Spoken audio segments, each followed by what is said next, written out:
Everybody come see us on tour. We'll be in Columbus, Dayton, Cleveland, Cincinnati, Lexington, Kentucky, Burbank, California, and Honolulu. Go to jimmydore.com for a link for tickets. This is Russell Dobular here with Keaton Weiss filling in for Jimmy Dore out on the road.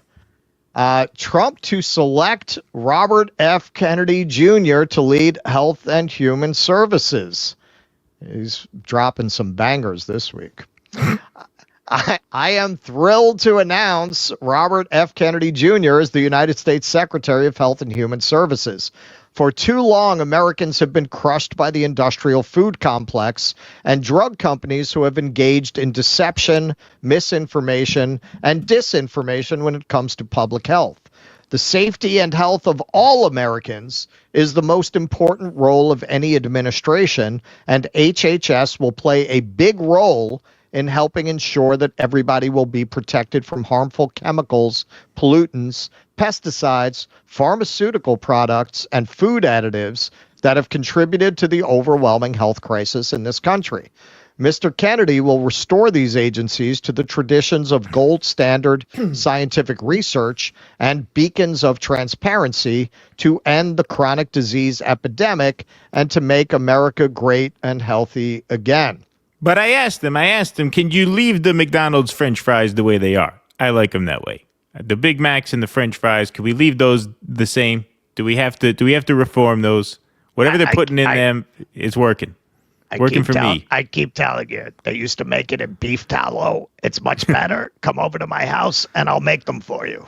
Yeah. President-elect Donald Trump will nominate former presidential candidate and anti-vaccine activist.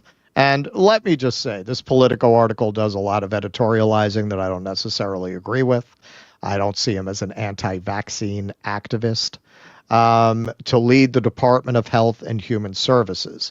The pick, which will roil many public health experts, comes after Trump promised to let Kennedy go wild with health and food policy in his administration after Kennedy dropped his own presidential bid to endorse the now president-elect.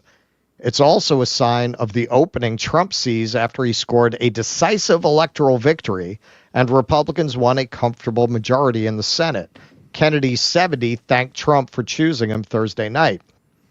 Quote, I look forward to working with the more than 80,000 employees at HHS to free the agencies from the smothering cloud of corporate capture so they can pursue their mission to make Americans once again the healthiest people on earth, he posted on X. 80,000 employees, not until Elon Musk finds out about that. Yeah, he's going to be down to 55 people. I am very proud of the 28 employees working with me to clean up the food industry. Together, we will clean up corruption. Yeah, he really shouldn't have put that in the tweet. It wasn't even on Elon's radar. Now forget it. Together, we will clean up corruption, stop the revolving door between industry and government, and return our health agencies to their rich tradition of gold standard, evidence-based science. I will provide Americans with transparency and access to all the data so they can make informed choices for themselves and their families.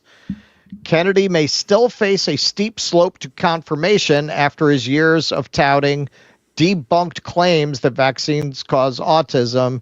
Now, listen, I don't have a dog in this fight, but it's not debunked. Clearly, there are, as he says in his own book, which I have issues with, we both have issues with, and we've talked about them on our own show. I don't take everything that RFK says as gospel. But he does say at the beginning of his book, very much like he says in the JFK film, in Oliver Stone's JFK film, he lays out this theory of the case, and he puts in the mouth of Kevin Costner's prosecutor, even if you don't believe this is how it happened, clearly what we've been told about how it happened is not how it happened. So you have to start from that premise. Clearly, there's something that's causing autism to explode. Is it vaccines? Well, that's one theoretical culprit. It could be plastics in the environment. It could be this. It could be these screens. But something is causing an explosion in autism. written a book accusing former National Institutes of Health official Anthony Fauci of conspiring with tech mogul Bill Gates and drug makers to sell COVID-19 vaccines, and said regulatory officials are industry puppets who should be removed. Now, I will say this, obviously I can't prove that he was right about that. I think we can all prove that Bill Gates lied to the public when he said the reason they weren't going to release the IP and the formula for the vaccines was because those ignorant brown people over there don't know how to make medicine. Like they don't have any factories in other parts of the world to make the medicine. So we know he lied about why they would not release the IP, at the very least. Senator John Cornyn said Kennedy will be treated like all other nominees. Quote, I don't have any preconceived notion about it, Cornyn said. When asked if vaccine positions might make confirmation difficult, I'm sure it will come up. You think?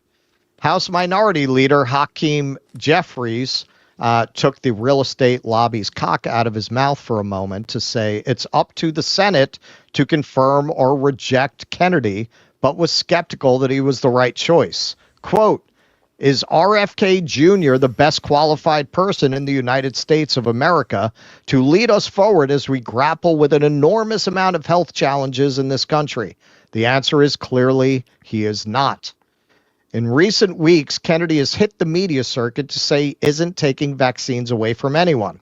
Quote, I'm going to make sure scientific safety studies and efficacy are out there and people can make individual assessments about whether that product is going to be good for them, he told MSNBC the day after Trump's win.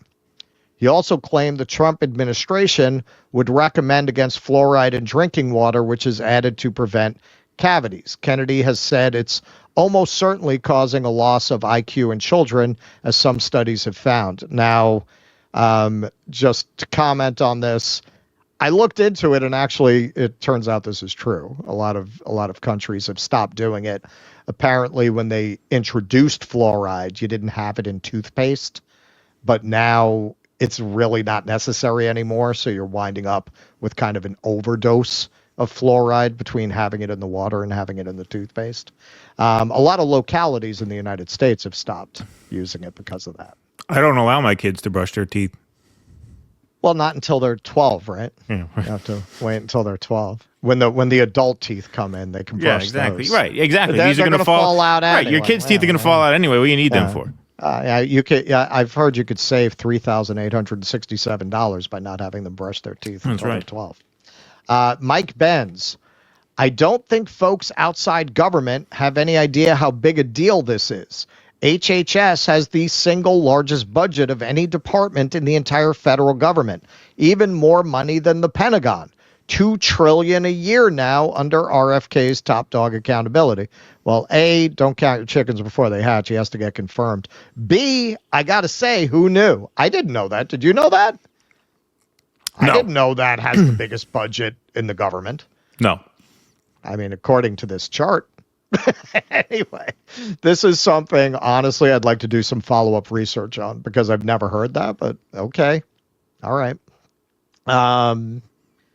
Big Pharma stocks tumble as Trump nominates RFK Jr. to lead HHS.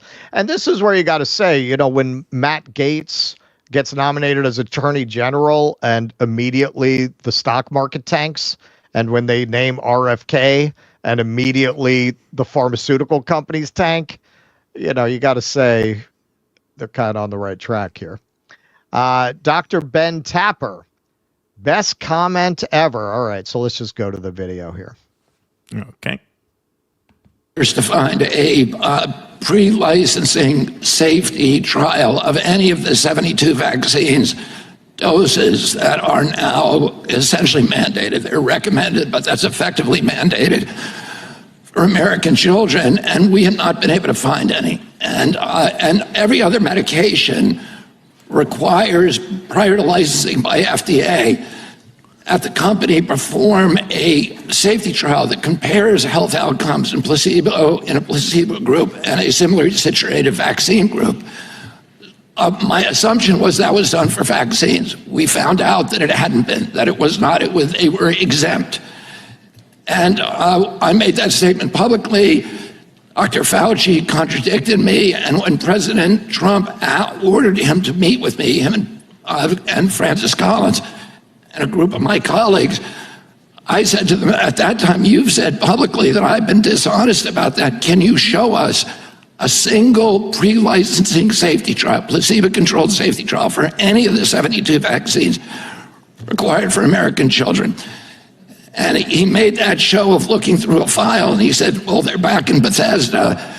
And I said, will you send them to me? And I never heard from him again, so we sued the HHS under the Freedom of Information Law. After a year of litigation, they sent us a letter which is posted on CHD's website that acknowledges that they are now not able to locate a single pre-licensing safety trial, placebo-controlled for any of the vaccines that are now mandated for children. These are zero liability vaccines. I'm not anti-vaccine, but I think we need to be honest and we need to have good science. I spent 30 years trying to get mercury out of the fish in this country, and nobody ever called me anti-fish. Okay. I am anti-fish. And I see in the chat, it's a joke. Of course my kids brush their teeth. Of course it's a comedy show. Just joking. Normally I wouldn't care, but that's the last thing I need. I need a social worker showing up at my door. Apparently you don't allow your children to brush their teeth. You said it on a podcast that thousands of people heard, so I will have to correct the chat on that. Okay, so me and Keaton talked about this a little earlier. And hey, I will be honest, because we really started podcasting at a time when you could get, especially the size that we were, which was like, 17 people listening. You could very easily get thrown off the air, even talking about this stuff. Is not something I think either one of us are really experts in. I tend to default in terms of vaccines. I tend to default to the idea that, yes, some medications are beneficial and you need certain things, but the less you mess with your natural body, the better. When I was a kid, we were talking about this, people my age, we have that little indentation that they used to give you with the vaccine. They stopped doing it sometime in the early 70s. 72 seems excessive to me. And I know this is not bullshit because I asked a very Libby friend with children about how many vaccines the kids were getting. And it was like in that range. So I know it's not just something he's pulling out of the air. Again, I'm not an expert. I haven't dug down into the deep research on this. It seems to me, because I know we didn't get no 72 when I was coming up. That's especially being in a country where we know, as we'll see when we get into some of the food stuff, we know that our regulatory agencies have been corrupted by infiltration by the industries that they're supposed to be regulating. Like, do I think that it grew to 72 since I was a kid from a handful of vaccines we would get? I don't know the exact number, but it was definitely 10 or under. Has it grown to 72 because of health or because of profit? I'd say it's a safe bet it's because of profit. Is that having a deleterious effect on children? Who knows, man? They're doing studies right now to try to figure out why Gen Z seems to be aging faster than previous generations. Why is that? Again, there could be a lot of culprits, man. There are a lot of poisons in the environment. We know plastics may disrupt the endocrine system. Could have to do with that. It might have nothing to do with this. But is it worth looking into? Sure. Is it by definition something? No way you can look. Why? Nothing. I mean, science, right? Like, look into it. Why not? Where's your piece? Okay, there it is. All right. So FDA's revolving door. Companies often hire agency staffers who manage their successful drug reviews. The Food and Drug Administration, FDA, says its rules, along with federal laws, stop employees from improperly cashing in on their government service. But how adequate are those revolving door controls? Science has found that much like outside advisors, regular employees at the agency, headquartered in Silver Spring, Maryland, often reap later rewards, jobs or consulting work from the makers of the drugs they previously regulated. FDA staffers play a pivotal role in drug approvals, presenting evidence to the agency's advisory panels and influencing or making approval decisions. They are free to move to jobs in pharma, and many do. In a 2016 study in the BMJ, researchers examined the job histories of 55 FDA staff who had conducted drug reviews over a 9-year period. Okay, I'm going to try to say this. In the hematology oncology field. Hematology oncology. Oh, I see. All right. So it's those words combined. Yeah. They found that 15 of the 26 employees who left the agency later worked or consulted for the biopharmaceutical industry. So I would really recommend a movie. It's not about pharma. It's about the medical device industry on Netflix called The Bleeding Edge that deals with that capture of the regulatory agencies in the medical device industry to some really horrific results for patients. So this is RFK seemingly getting the endorsement of a former CDC director who once completely dismissed him. Something that interesting that happened today, and I actually was going to mention this to Rand, because it was an extraordinary event to me. But Robert Redfield, who I really go after in my Fauci book, kind of a hammer and tongs, wrote an editorial in Newsweek magazine today saying that he was endorsing President Trump because President Trump was going to restore American health, and that President Trump, he said, a lot of people might surprise me to see this, but hear me say this, but he has chosen exactly the only person who can do this, Robert F. Kennedy Jr. This was breathtaking to me because this is the guy who's the head of the CDC that I've been criticizing for years. And then this afternoon he came over and had lunch with me. It's the first time I've ever met him. And the first thing he said to me is, "You got everything right." Wow. Okay, so some people in the medical field who were once opposed to a lot of RFK's ideas seem to be coming around.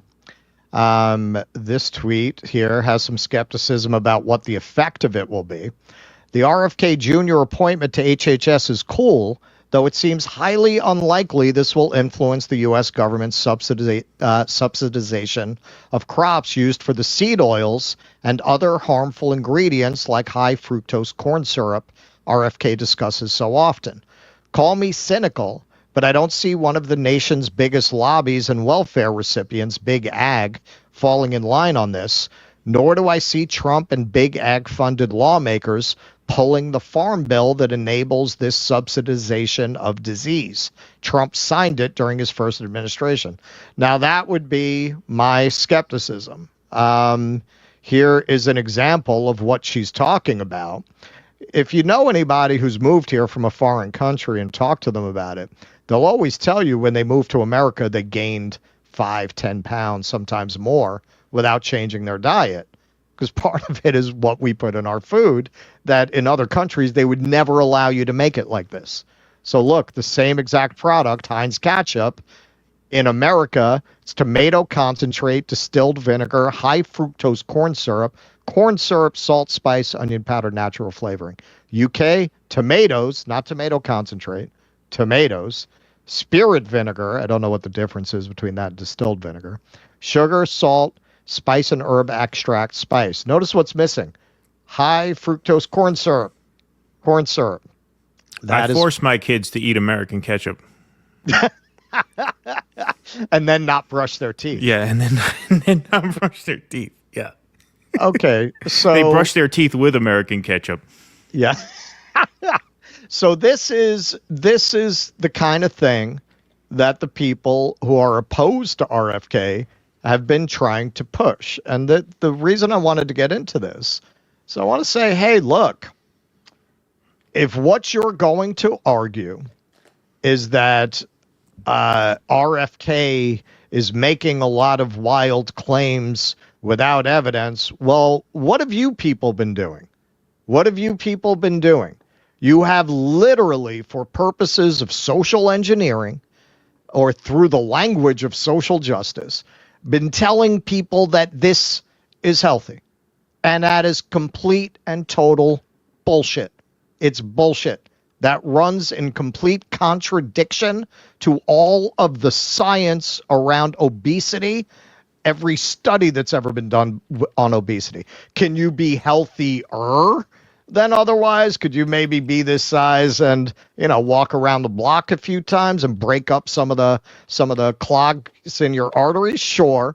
And when you talk to people who say you can be healthy at any size, that's actually what they mean. What they mean is healthier. So now why would they be pushing such an anti-science thing? And if you think this is only culture, it's not government, LA school district is slammed for posting woke video that says calling junk food bad is wrong and promotes new concept of food neutrality that claims diet culture is based on oppression. Let's take a look at that video. This is what a lot of the opponents of RFK, calling his ideas dangerous, have been telling people is okay. Donuts. Those are so bad for you. Oh no, are they moldy? I mean, are they poisoned? Are you allergic? No, I'm just saying. You're judging my food choices based on a false standard of health again, aren't you? Guilty. Diet culture, fat phobia, and systems of oppression have created false hierarchies of food, and it shows up everywhere. For instance, harmful thought patterns like earning food through exercising, or that dessert is the reward for the punishment of eating vegetables. Remember that you do not need to earn food. We are all incorrectly taught from a young age that our size, and therefore the foods that we eat, are markers of our self-worth. Moralizing food can lead to harmful relationships with food and disordered eating. Instead of focusing on good and bad choices, try to approach food with neutrality in mind. The only foods that are bad for you are foods that contain allergens, poisons, and contaminants, or food that is spoiled or is otherwise inedible. Eat without guilt, regardless of what society says. Okay, so you see that nutritionist there. Well, it turns out that she's actually working with Mondelez, one of the world's biggest snack food manufacturers. And this is very much like we saw with the doctors who used to come out for cigarettes, talking about healthy cigarettes, who were paid to do studies by the tobacco companies. This whole thing has been dressing up an agenda that very often is directly financed by food companies to dress up a very unhealthy lifestyle in the language of social justice. I mean, really, I think it's a crime to have told people who are at risk of death and disease, no, you can be healthy that way. Just absolutely horrible. So you want to say, oh, well, what RFK is saying is dangerous, it's crazy. Well, is it? Compared to what you've been telling people? Even if it were, you've lost authority in the public mind because of things like this. You have lost the authority to tell people what is healthy and what is not, because you told them that was healthy, that donuts are the same as broccoli. You shouldn't shame people. And here, there's just as a reminder, the Democrats made kindergarteners eat lunch outside on the concrete in masks, lowering masks between bites 6 feet apart in 2022. And New York Times reporters with kids in these schools stayed silent. But sure, RFK is the problem. Hey, man, they're right. They're right. You cannot now come and tell people everything is about science. Everything is based in the studies. When you handled, that was kind of the final nail in the coffin. When you're telling people, yes, you can go to restaurants if you take the mask and take the bite and put the mask back on. It was all this kabuki of COVID hygiene. You completely blew your credibility with the public. So now, of course, they're not going to listen to what you have to say. Whether you're right, whether you're wrong, you have lost the public's trust, and you for good reason. Well, Max Blumenthal tweeted out something to that effect, that the number of lies told during and even coming right out of the pandemic are the reason why RFK was able to gain the kind of traction that he did. Yes. That was basically his point. And I think that point is obviously true, pretty much across the board when you look at the distrust in all of these institutions, especially public health as it pertains to this conversation. Yeah, I mean, this was not difficult to see coming. Now, what is difficult to see coming is whether or not he will get confirmed, because this is a situation where you're looking at, a lot of, the Pharma stocks tanked when he was named nominee. And, Trump is a very powerful figure in the Republican Party. So is pharmaceutical money. Pharmaceutical money is a very, very powerful player in both industry. The Democratic Party and the Republican Party and the food industry, obviously. And that's where he has placed most of his focus and sort of emphasis on food. He's mentioned the vaccine stuff when it's been brought up to him, but he has not really led with that. And so that's a question. You talk about banning pharmaceutical advertising on TV. If that's going to be part of the program, I mean, you're going to be met with massive opposition on that front, including to a lot of Republican senators are going to be hearing a lot of phone calls from donors saying, you better not do this. Now, the question is Trump scarier to them than the pharmaceutical company? That's an open question at this point. Because of the landslide victory that he won, I think you could reasonably argue that these senators are going to be more afraid of Donald Trump than they are of Big Pharma. The second question downstream of that is, how committed to RFK is Trump? Is Trump going to actually go to bat and try and whip the votes for him? Or, and this is a question kind of across the board, especially with the Tulsi pick, Gates is a loyalist to Trump, so I think he really wants Gates. Mm-hmm. Mm-hmm. But are Tulsi and RFK these sort of gestures to a certain contingent of MAGA, the sort of, I won't say bipartisan, but the sort of amorphous sort of independent faction of MAGA? Right. Is he doing that to make it look like he tried to get them in the door? And if they go down, or if it looks like they're going to go down, how hard is he going to fight for them? In other words, is this more a gesture than an actual plan?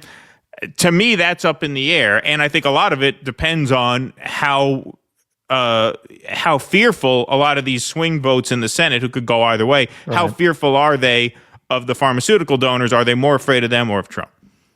Yeah, you have to remember the pharmaceutical companies, big agribusiness, food manufacturers, they have a stranglehold on the government. Even if he gets confirmed, will he be able to do what he's trying to do? You're talking about a level of corruption almost as profound as the military-industrial complex. That's why our ketchup is that way. And if you go to another country, they don't make it in a way that is going to make you put on 3 pounds because you put some ketchup on a hamburger. Can he really overcome that? You got to go against the agricultural farmers lobby. They get subsidies for the corn. That's a big part of why you have all this corn syrup and everything. That is an open question. As you point out, that corruption is not particular to Democrats. It runs throughout the government. Of course. Oh yeah. They bribe everybody. Exactly. So even if they do confirm him, it's not clear he won't just be sabotaged at these agencies and not really able to do anything. But hey, man, of all of Trump's picks at this point, obviously I don't like RFK's views on Israel, but that has nothing to do with his job. So that really doesn't come into play here. This is probably the pick that I most would say, hell yeah, much better than what's there. Much better than what's there. Even if I don't agree with him on everything, even in this area. Yes, I can't. Who else would you put there who might do something about a food supply and a drug supply that is so corrupted that at this point it's become a danger to the public. It's his most pro-Palestine pick so far since he put RFK somewhere where he can't kill any of them. Yes, it is. That's another reason I'm for it. Yeah, yeah, exactly. All right, keeping him away from the Department of Defense. Right? Yeah, exactly. Everybody come see us on tour. We'll be in Columbus, Dayton, Cleveland, Cincinnati, Lexington, Kentucky, Burbank, California, and Honolulu. Go to jimmydore.com for a link for tickets.